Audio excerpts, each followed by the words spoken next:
Morning. All right, so NCHL business, our all-member conference registration is open.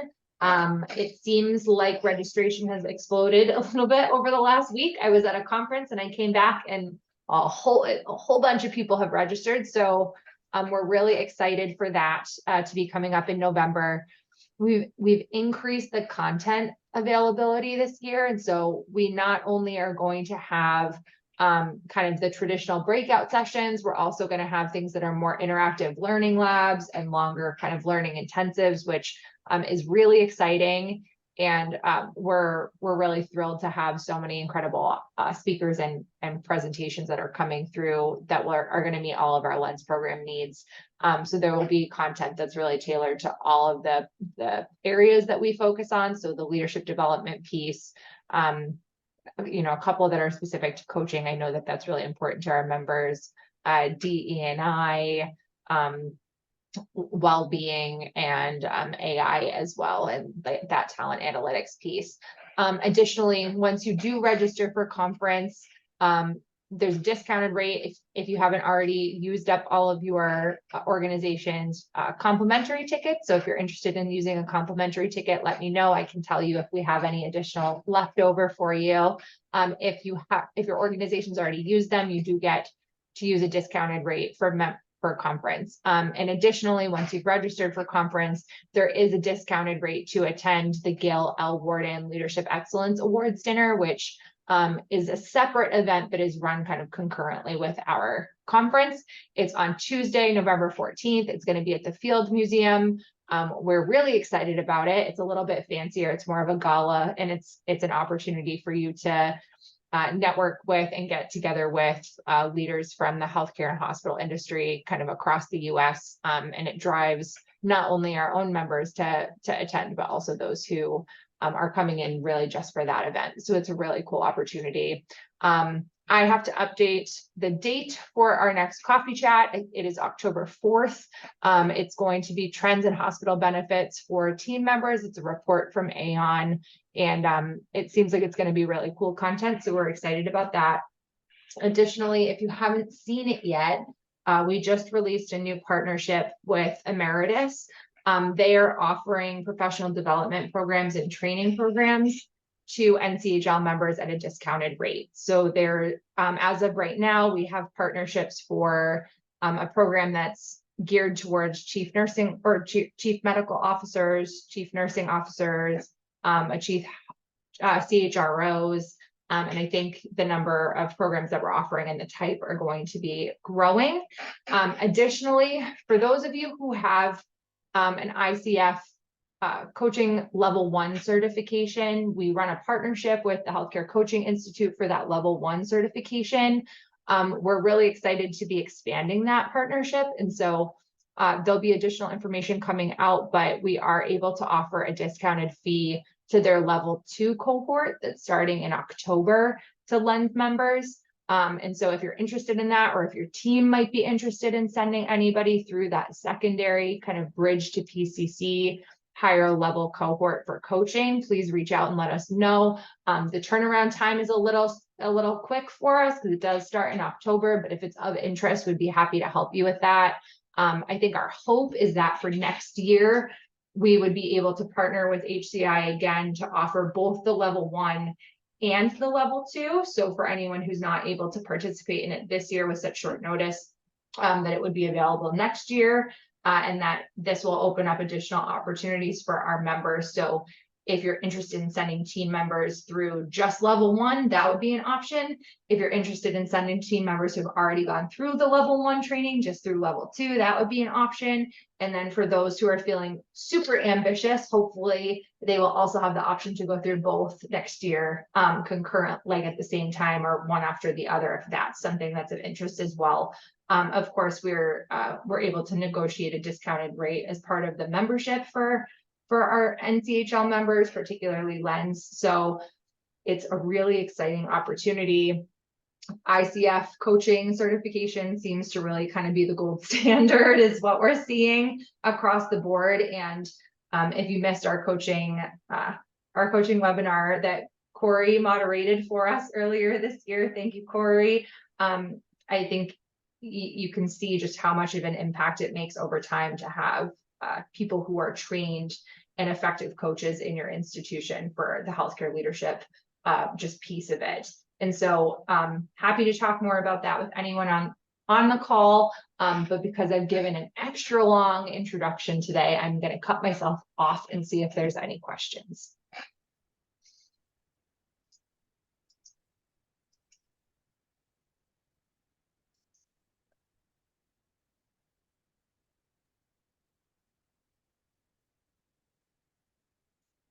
All right, so I see a couple of additional people have hopped on the call. If you haven't yet, if you could put your name, your current role, and the organization you're based in the chat, just as an introduction. I think we do have a few new people on the call, so I'm excited to maybe introduce you to one another. And then Joe and I are going to get started on co-facilitating the conversation today. And I think in July, Joe, we talked about onboarding, and I know that that's something that's still very much on the radar for Ohio Health. Something that's been coming up in our steering committee in particular is like, how do we engage our leaders in their own training, coaching, and development? How are we supporting leaders in managing like global versus local organizational leadership needs? And how are we re-gearing leaders for kind of the future of leadership? So what are the skills we're seeing that they need? Are we pivoting to more of a human-centric leadership style? And what does that look like? And so I will put these questions in the chat so that I can take this down and we can all see each other, but I would love to hear more about just your thoughts. Yeah, Ren, great intro. And I like how you said the steering committee's seeing this as well, and would love to hear from many on the group. And starting with that first one you talked about, how are you engaging leaders in their own training, coaching, and development? What have you found that works for you, or where are you still working to find your lane?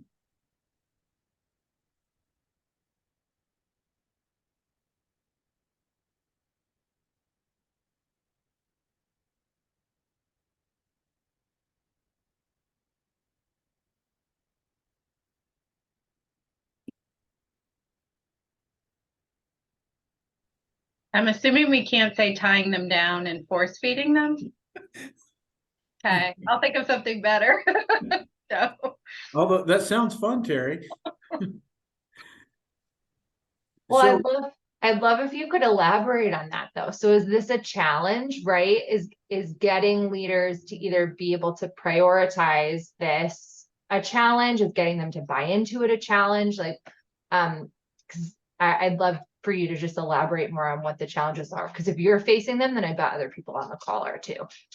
Yeah, it's kind of funny. So there's 53. So there's a lot of them. 325 are in the executive level.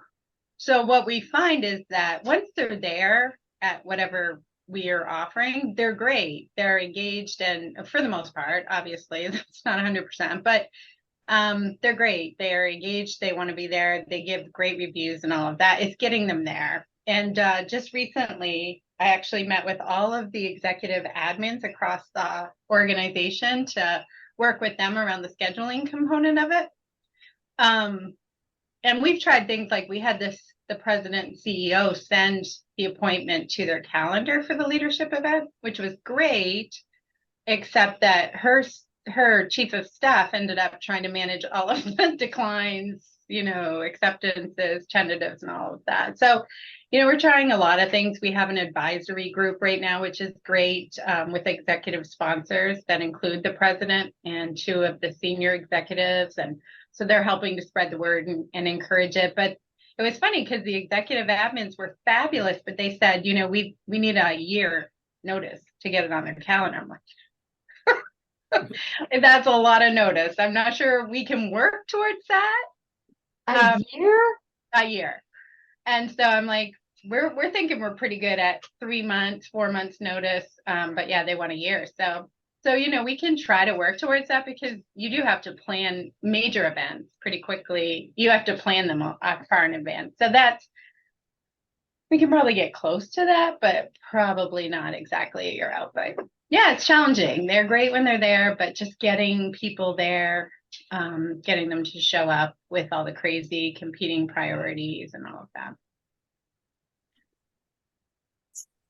Our biggest struggle at Norton Healthcare is in the ambulatory space right now. We have a ton of buy-in from our leaders, and we have senior learning and development specialists at each of our hospital locations.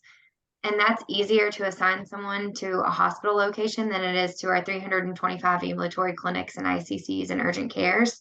And those are the folks that seem to be really hungry for this development. Not that our facility leaders are not hungry, but they just by nature of their location have more opportunity.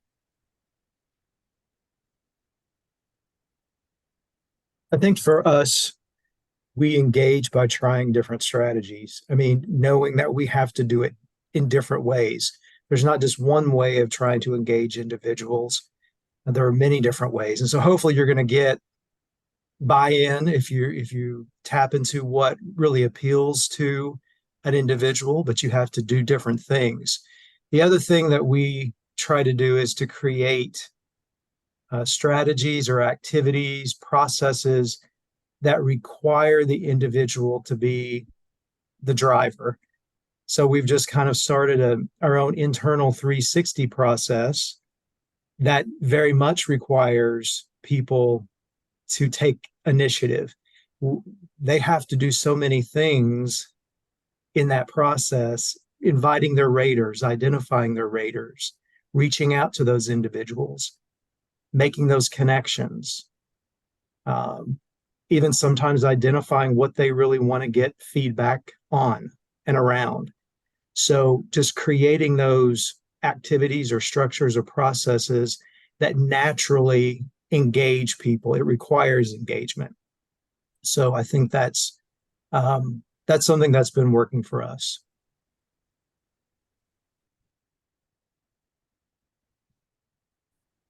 That's good, Jason. I like how you talked about the different ways to get them involved. And one of the things we've recently started here at Ohio Health is we call it a connection videos, where it's either Alice or myself or one of our other managers that record a 3 to 5 minute video and then just blast it out to all our leaders. So it's bite size. They can consume it when it's right for them. Our last one was called Find Out Before You Flip Out.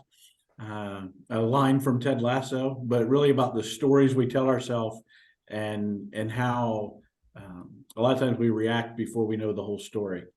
So, and like I said, so we try to send them out in little bite-sized offerings. We offer 1 hour sessions, and then we offer even 3-day sessions, but just trying to give them a variety to say, here's what we're offering, come join, and putting the carrot out there.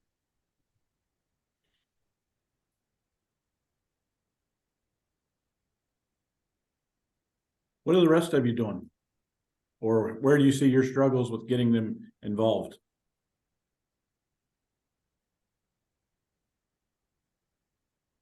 We have people hungry for development training and clamoring for it, and we struggle with the resources that we provide. However, within that, Corey, I'm not sure we can hear you. Can you all hear him? Okay. how's this better? Good. Much better. Wrong microphone. I said Tara Hyman here. I think we have a little bit different situation, which is we have a lot of leaders hungry for development, and probably not the resources to deliver everything everyone is asking for. So trying to structure everybody into the right place, focus on the right resources. We also use our engagement survey as a measure of where we need to focus. You know, we may find that we have a tier 1 leader and every person who reports to them is a tier 3. And so what's happening there, you know, and trying to make sure that we're putting the right person in the right development. Is it coaching? Is it leadership development? Is it group coaching? Is it team effectiveness? So ours is a little bit different. I think one of the things we struggle with is actually structuring everything so that everybody knows what the pathway is, and we're sort of getting there slowly. We're going to be going through an ERP implementation, and that'll sort of force our hand. Tara, do you have anything different? No, I think you're absolutely right. Like, we can't probably do enough to satisfy the curiosity and the hunger. So, but I think we're trying to come up with more interactive, customized ways to work with leaders. So You guys have articulated what I was trying to get at, in that we, from a structure perspective, are not set up to meet the needs of our leaders across our growing organization. So for us, it's going to be helping get the right resources in place and get the structure right in order to provide the support that our leaders are looking for. And we have the same leaders coming for more and more development too. So there is a group of leaders who feel like they're already cooked. Or we have a lot of people who have been here a long time, right? So is leadership development really the right thing for them when they may be 5, 8, 10 years out from retirement? So that's another struggle we have. well, and I think we talked about this yesterday in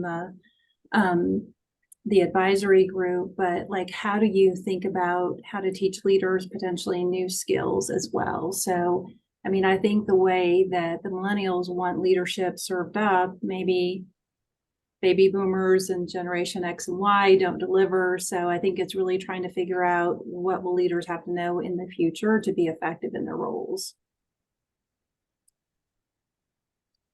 Yeah, and I will clarify that we do have some, like we have probably about 30% of our leaders that are just hungry for more. There's not enough. It's constant, just more, what else, what's next kind of thing. But then there's the other 70% that are a little bit more challenging to get in the right mode. And we did move to now offering hybrid for most things. So an in-person and a virtual component. So we just recently did some events where we had 350 in the room and 750 online, which was a nice, like, to be able to manage it that way.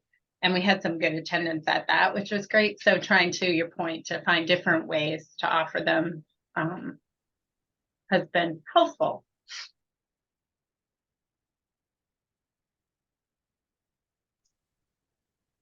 Tara, I'm wondering if just what you said about what was spoken about on steering yesterday is kind of an interesting direction to maybe take the conversation in. So on the Lens steering committee yesterday, we talked a bit about how developing leaders, we now have 5 generations of leader, like people in our organizations, right? From Gen Z all the way up to, you know, the baby boomer age.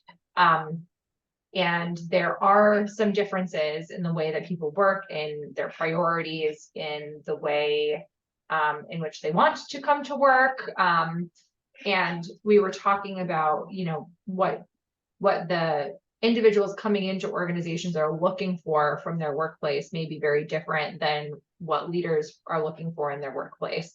And how do we start looking at from a succession planning perspective, like long-term planning perspective, like values difference perspective across, you know, these generations.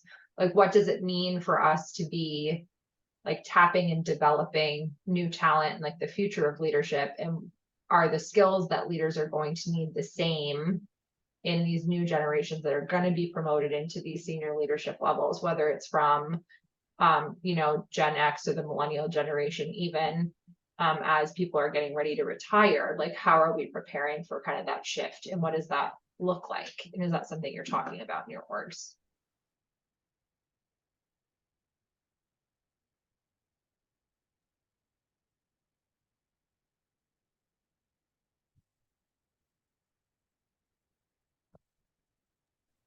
My only comment about that is I think sometimes we can get ahead of ourselves a little bit, because we find that people who have been in leadership roles for many, many years still lack very basic fundamental skills.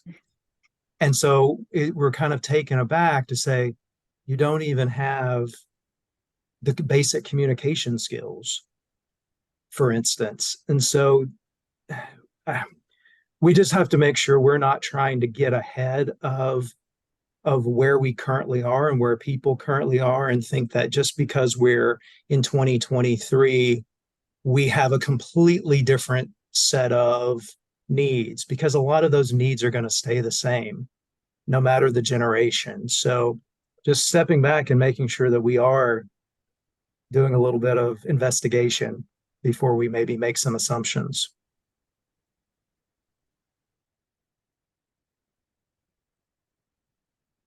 I appreciate you saying that or sharing that, Jason. That was actually going to be one of my questions that I prepared for today's conversation, is how are we meeting the fundamental needs, like just leadership fundamentals? We've been actually, that's one of our biggest opportunities, I think, is to provide that baseline for like, we're jumping straight into these competencies, but before we like provide all of this real robust offerings around these competencies and they're great, are we meeting the basic needs of like, do you know the difference between leadership and management? And do you have, what is communication skills? Like, what does that entail and what does that mean? Do you know how to interview or hire? Like, there are a lot of things that we're not teaching those fundamentals, and we are trying to look for resources that even we can buy off the shelf that might cover that broad spectrum of leadership fundamentals or management fundamentals for our leaders. So if there's anything anybody can share about resources that you're using or ways you're addressing that need in your organization, would love to hear that. Yeah, I was just going to share, it was, I was thinking similarly, you have to approach the different populations kind of differently and that sort of thing. We have a couple of programs that we've expanded because they were good kind of foundational programs that some of the different areas had incorporated and leveraged for some years, and we hadn't necessarily adopted them across the country.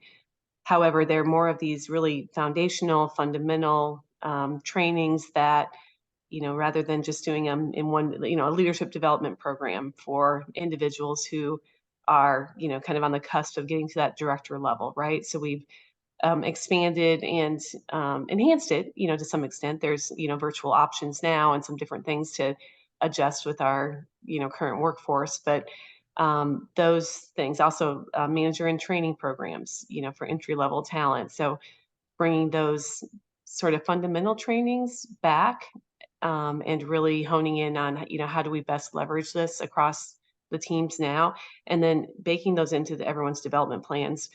In our year-end review process, it actually, our system, we're changing systems next year, but the current system pulls in the development plan, and that's a piece of your year-end review and your, performance rating. So what have you done to develop yourself if you're a leader and others? So, if that's a way to also bring the visibility and focus to it. But I think, to your point, just getting to some of those more fundamentals, and we've seen that, everyone needs these. As we've started to roll these out again, things that are similar to what we've done in the past, we have all kinds of leaders who have been around for some time. Oh, I need to go back and do that, or I need to send this group that's been here for some time back to do that. So I think it's a really good point.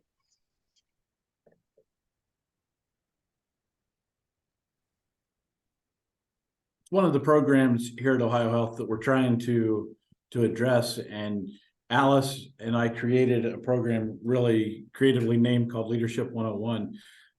It's very foundational for our first-time people leaders, and we've had it in place for about 2 years now. But what we're finding, to somebody's point, was the experienced leaders need this fundamental training as well. So now we're repurposing Leadership 101 and calling it Leadership Skills for Success, to make it more inviting to that seasoned leader that maybe never had the development training, and bringing them in for an in-depth talk on different leadership styles. When do you directly supervise somebody, and when do you empower them, and how do you get them from point A to point B in that spectrum, and really looking at how can we make a program that makes it inviting for that seasoned manager without hurting their ego, to say, look, you need to come and relearn some of the fundamentals. Like delegation and accountability. Yes, absolutely. Corey, you make that sound so bad.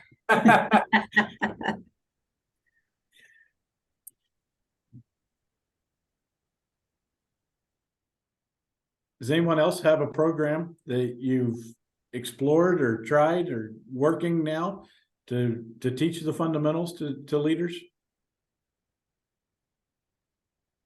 We have two. We have one which is HR 101 for that's specific to newly hired and promoted leaders without any leadership experience. So it's kind of the practical, tactical nuts and bolts of moving into a leadership position. And then we have the management fundamentals, which is designed around leading others, leading work.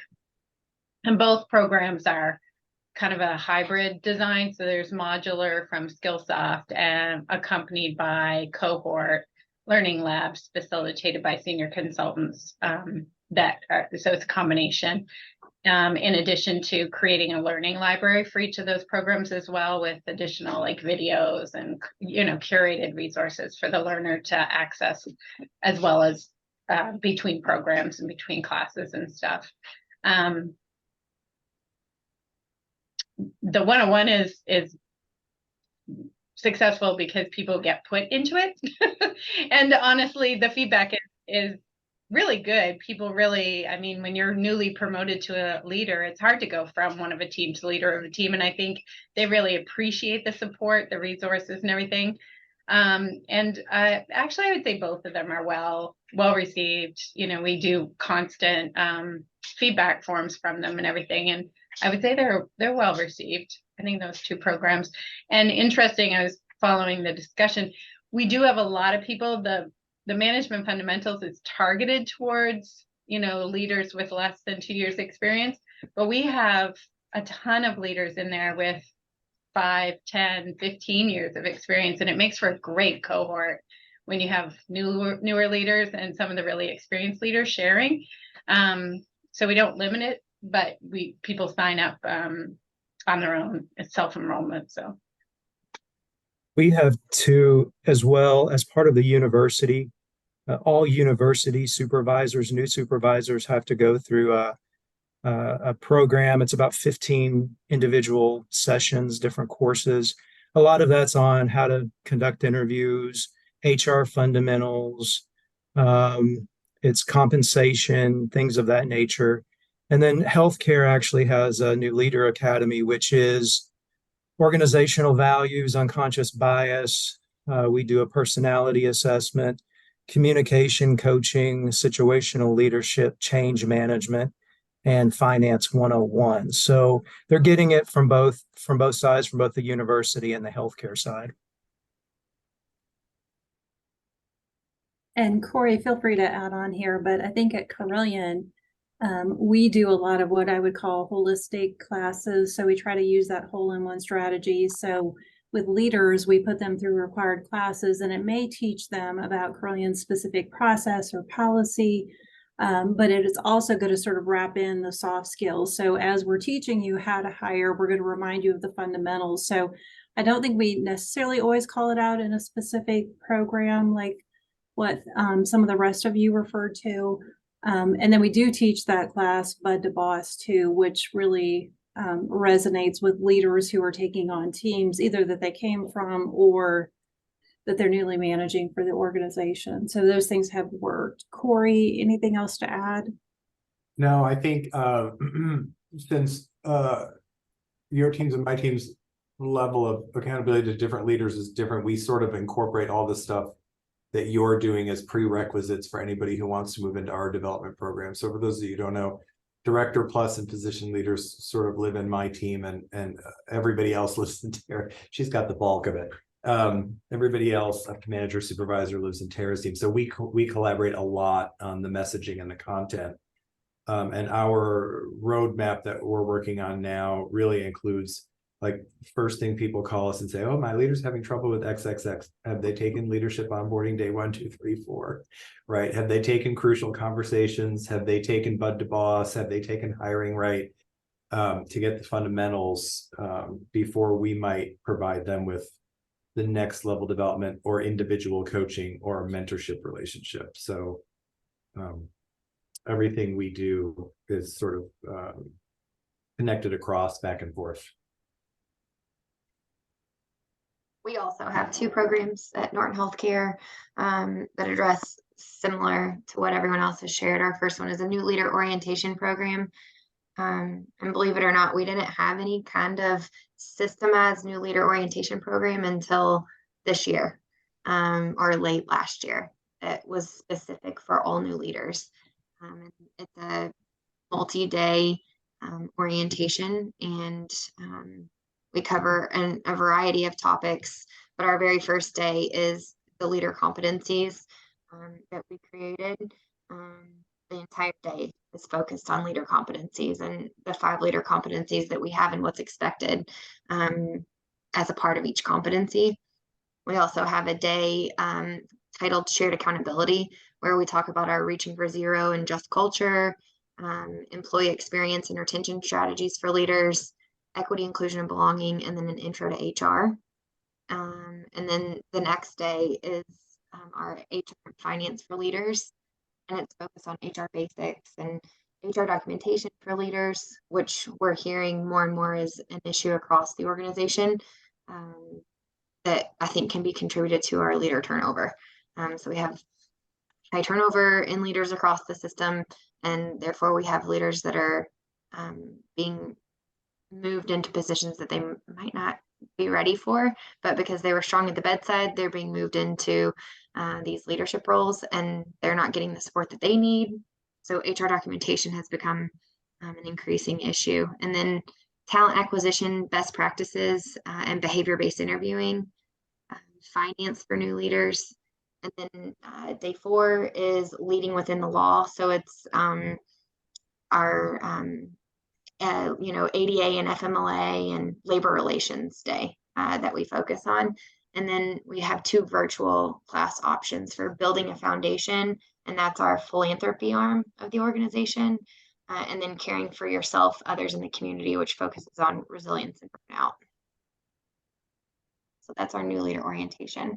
And then we have our 7-week more soft skills or human skills, if you will, that are focused on those personality, much what Jason talked about, personality assessments and increased level of self-awareness and emotional intelligence. And we have 2 different tracks for that program. One is for aspiring leaders and one is for people that lead other people.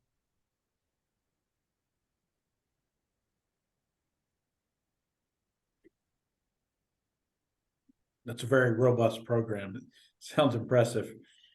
Thank So you. ours, I think, is 4 hours long in one day. So, yeah, we may need to pick your brain a little bit. Sure, happy to.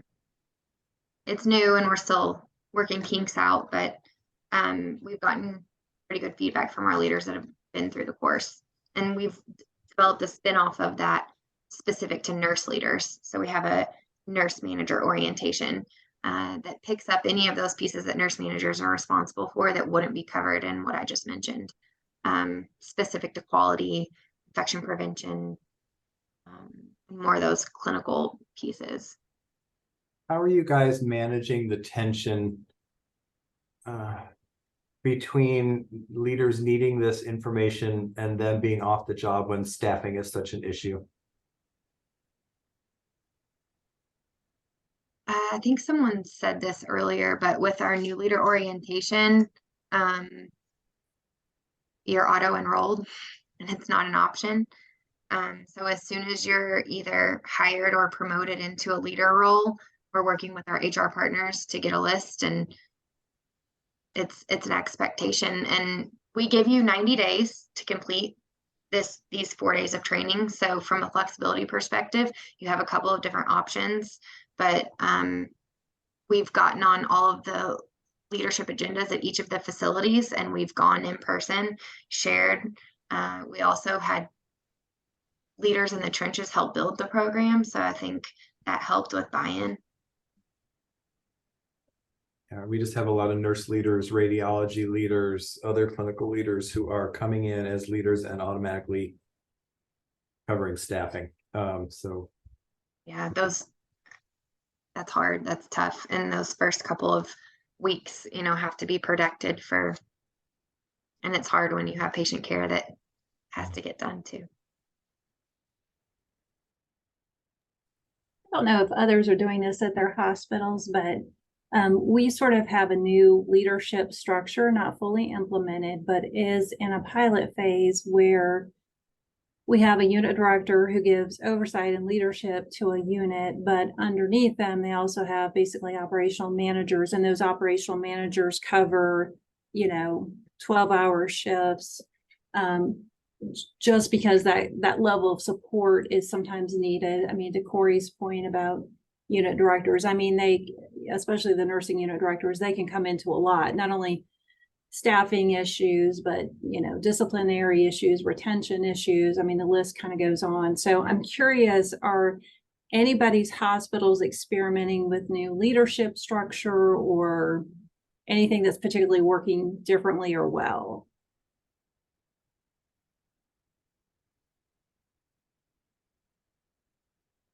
On our ambulatory side, Tara, we have leaders that are operations leaders and they're not clinical leaders. And we're actually going back and adding clinical leaders in because they're really struggling to lead clinical folks without the clinical knowledge to support the folks below them.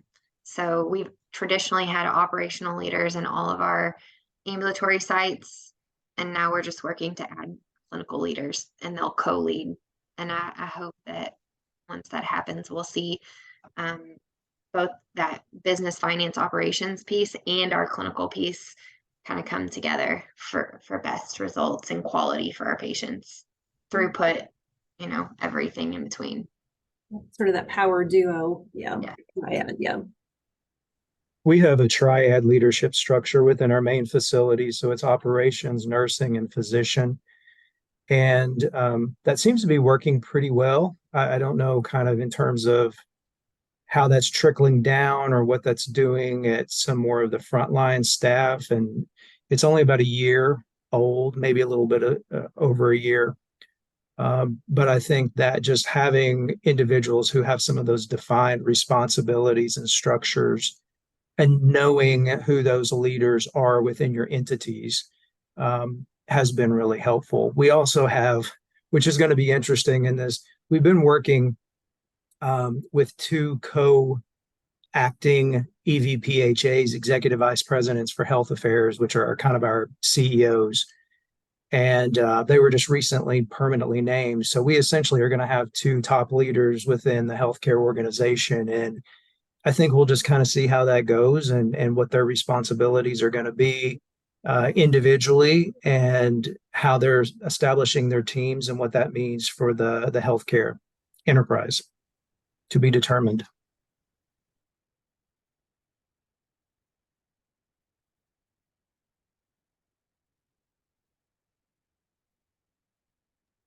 I'm going to ask a kind of more general related question, but more general question around just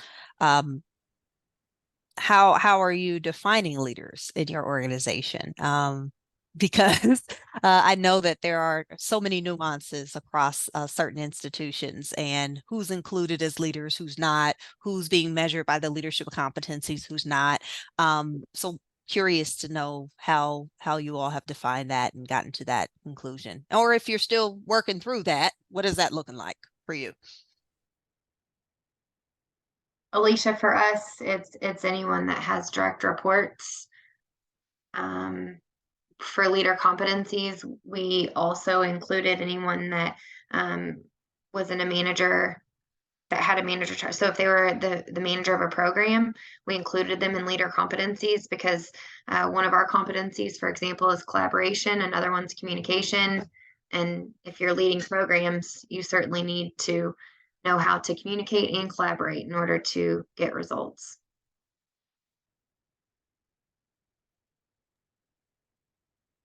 Thank you. I'll be honest, we're still really struggling with that because there's so many different, so we're about to go through the implementation of Workday, and trying to define a formal leader as someone who supervises and evaluates other people. But then there's this kind of a compensation slant to that it's 3 or more direct reports or 5 or more direct reports or whatever. And so I would say it's an ongoing conversation, because in my mind, it doesn't matter if you have 1 direct report or 3 or 5. Like, to me, that's more of a compensation issue on the back end and shouldn't be what defines leadership. But I would say it's an ongoing discussion. And so the challenge is that when you're trying to run a report, the compensation definition is what drives the report right now. So then we are missing people in that process. So it's a constant little bit of an ongoing discussion.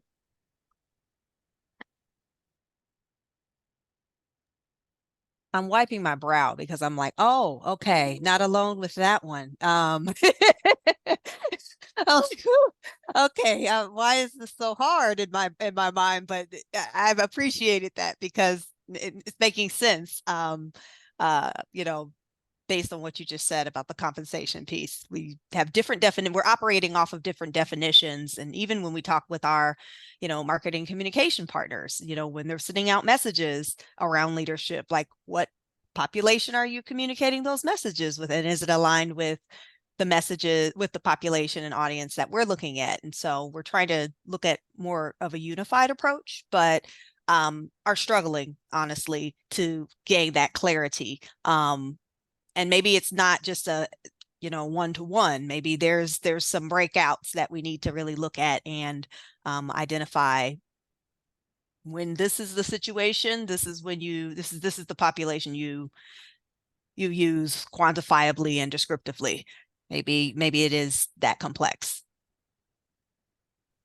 You're struggling too, and being within a university system where there may be a little bit of a different view of leadership on the campus side. It's probably not viewed exactly the same way. There's a little bit of mystery around it because people get labeled leaders within the performance evaluation system, and sometimes you're not quite sure why they have that label or that designation. Sometimes we just like to say everybody's a leader because that makes people feel empowered, and that they're kind of driving the mission, that we're all part of that. So when we do our leadership training, our new leader training, if somebody really wants to be in that training and we have the space for them, we're not going to reject them. Yeah. And they say the same thing on the university side. So there are a lot of opportunities for people to take some of those classes, even though they're not formally in a leadership role. So I think that just helps support development. And if you identify somebody who's taking that initiative, that's somebody you want to work with and really help to support their development and to grow them in the organization. We share that same thought process. If there's somebody that wants to be in our leader competency training, by all means. And our next step for leader competencies is employee competencies. So we really want our employees to know what our leaders are being held accountable to, so our employees can help hold their leaders accountable to what it is that they're supposed to be held accountable to. So if we educate them on what their leader is getting educated on, it seems to help.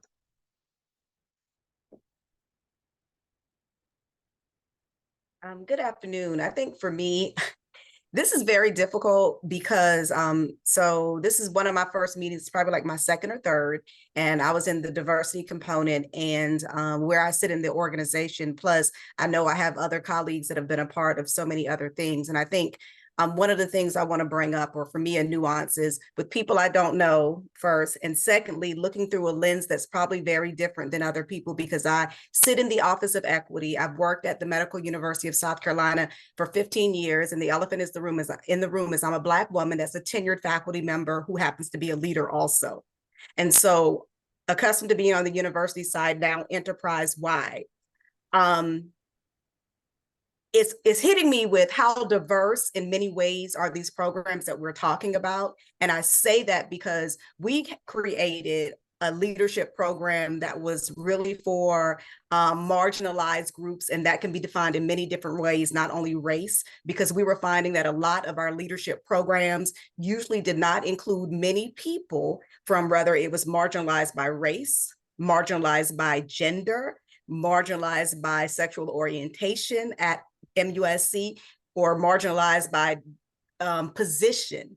Because, you know, who we know, how people are often rewarded is what I call it, to have a position. Ta-da, today you have a position and you know nothing about it. And, you know, we have to create things to help you when you probably were not the person that should get it. You were great in your current position, but it doesn't make you a great leader. And so a part of what I guess my struggle, because, you know, everything always seems to be high, and I just wanted, you know, that component to be out there, is when we created the David J. and Catherine Cole Bright Leadership Academy, and really utilizing the tenets of the components of this of the NCHL model, and thinking about that, is we were finding many people, after we went through all of our 3 HRs, the issue was mainly that people who were marginalized were often told they did not have the skill sets necessary to be leaders, and that's why they were being overlooked. So even in the programs that were created, they weren't selected to be a part of the leadership programs, so they would never have the opportunity to be a leader, which to me is how in the world can you ever get the opportunity if you are never given the opportunity, because you don't have what it takes to be in a program that's supposed to be for leadership? Makes no sense to me.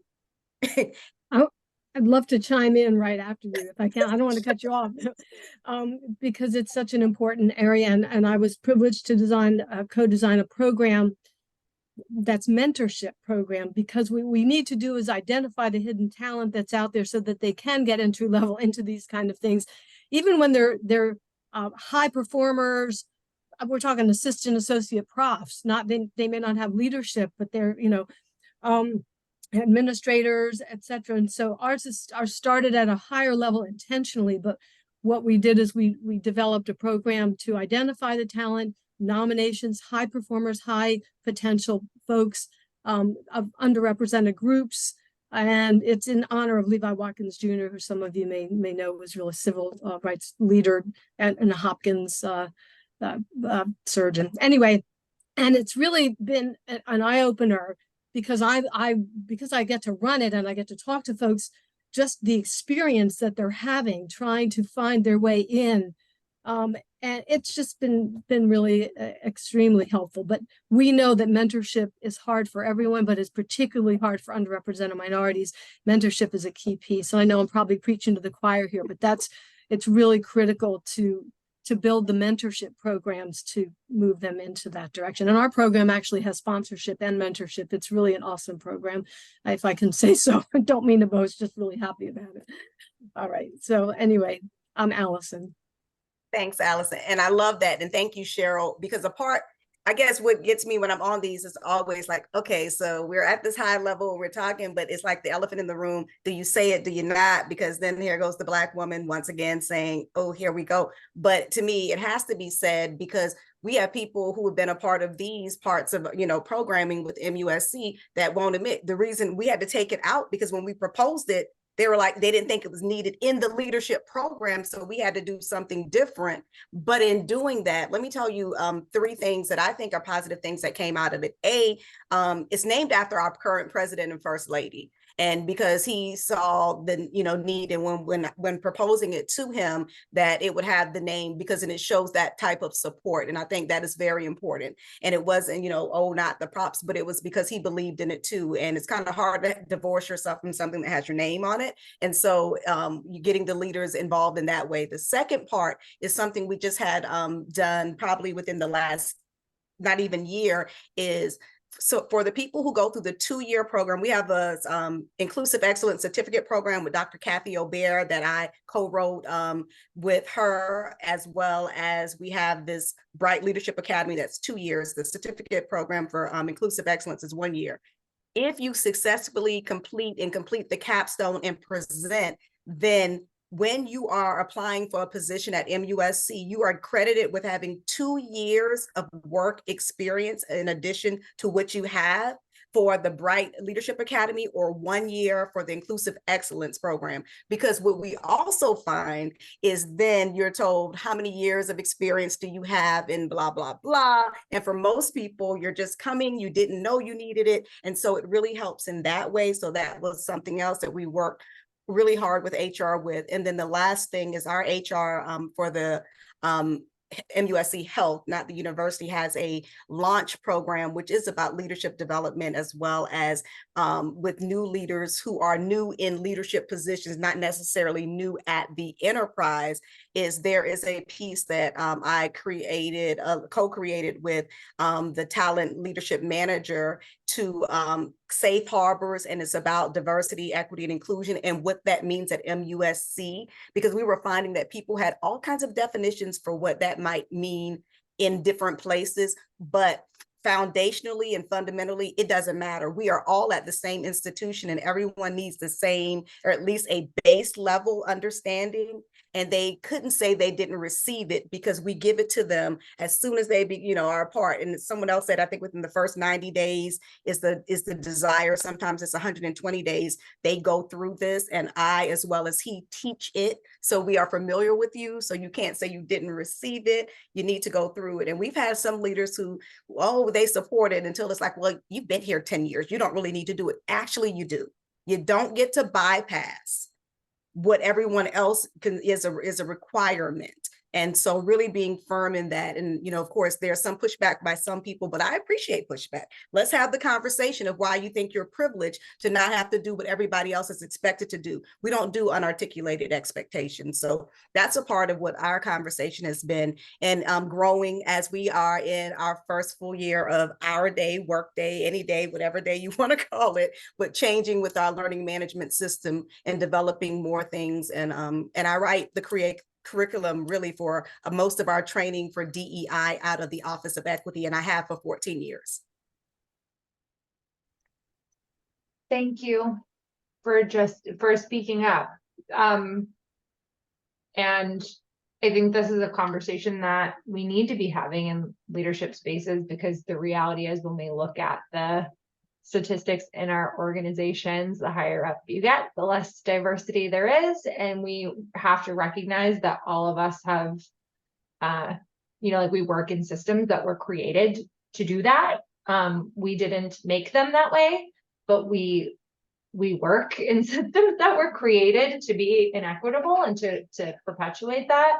And if we're not actively engaging and looking at what we can do to dismantle that, and identifying like, oh, hey, we have a problem here. There's a problem here, and I'm not responsible for that problem. I did not cause it. And I'm identifying it. I'm taking accountability for fixing it moving forward as a leader in my institution and an ally, because I don't have to be a Black woman to know that Black women are discriminated against in the workplace. I don't have to be, a member of the LGBT community. I don't have to be a member of any marginalized group to know that that's what they're facing in the workplace. And so I think I appreciate that you said that. I think it gives us an opportunity for all of us as well to remember that when you said, oh, should I don't know. I always like, should I share this? Should I not share this?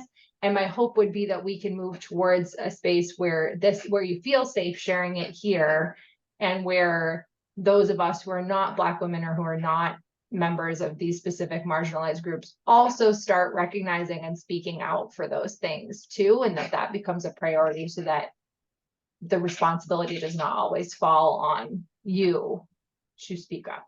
But I appreciate that you did, and that you took the opportunity today to make sure that we're centering that and for your voice to be heard. So thank you. I just had a couple, I appreciate also, is it Deneen? Yeah, Deneen, thank you. I appreciate you sharing that. And I would also like to offer just a couple of things that we've done. And we've got some growth in that area. So I'm not going to sit up here and act like we got it all figured out either. But I will say that McKinsey McKinsey has a Connected Leaders Academy where they are primarily focused on Black, Asian, and Hispanic and Latino professionals. And they have a Management Accelerator program and a Leadership Essentials program. I don't know if you may have had this conversation before in this space, but we've gotten really great feedback from the individuals who have participated. This will be our third year for sending individuals who participate in those programs. It is at no cost, and they are very specifically saying it's at no cost because we are supporting the development and growth of individuals, and we want to offer this very high quality. A lot of people have said it feels like a mini MBA, and I'm like, yes. I mean, I went through it myself, and it was phenomenal, phenomenal, and it provided connection for people that don't have connection all the day, like from their day to day. They may not work with people who look like them or may not work with people who have similar experiences. And it really gives them that opportunity, but it also helps them find other people in their institution that they don't work with on a day-to-day too.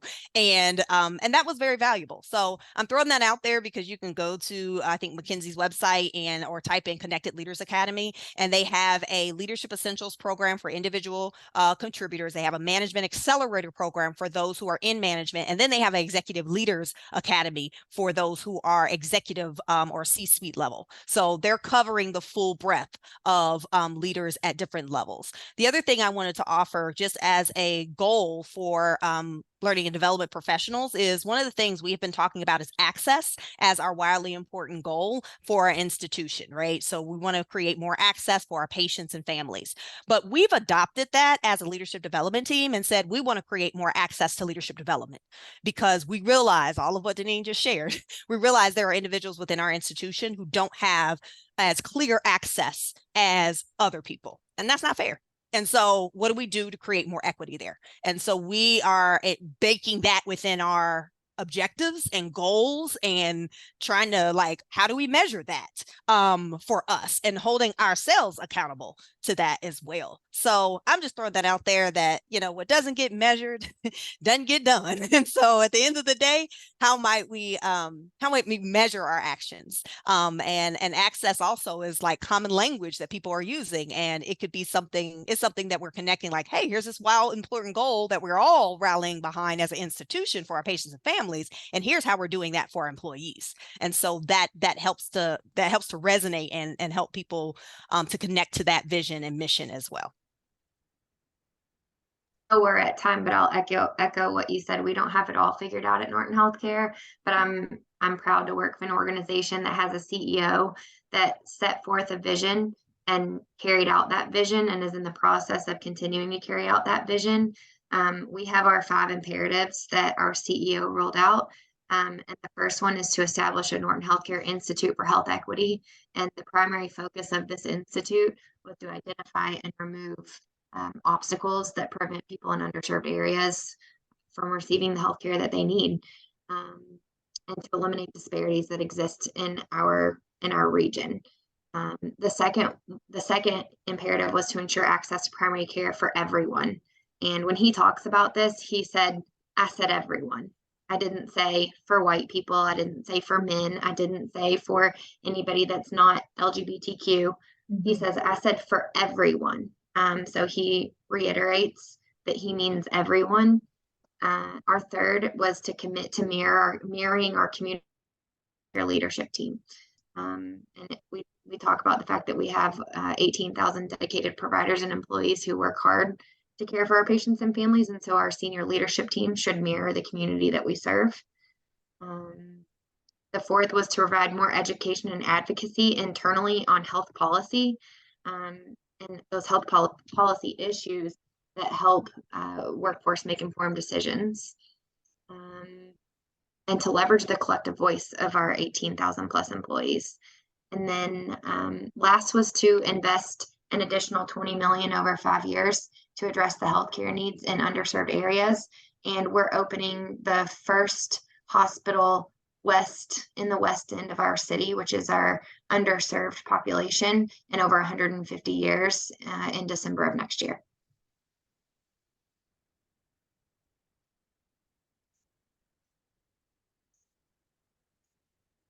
Amazing.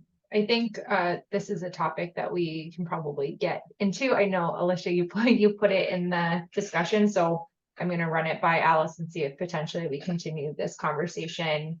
I'm talking about, sponsorship, mentorship, development programs, and identifying, I think, those gaps, and how do we make sure that implicit biases are not preventing people who are really high quality, high potential leaders from having an opportunity to move up, or being delayed in their opportunities to move up because of those implicit biases. And I think it's a really important topic. And thank you all for staying on a couple extra minutes, because I know that you're on back-to-back calls. So I will let you go. I hope you have a beautiful afternoon. Thank you all so much for being here, and I will talk to you soon. Thank you. You too. Thank you. Bye. Bye-bye, everyone.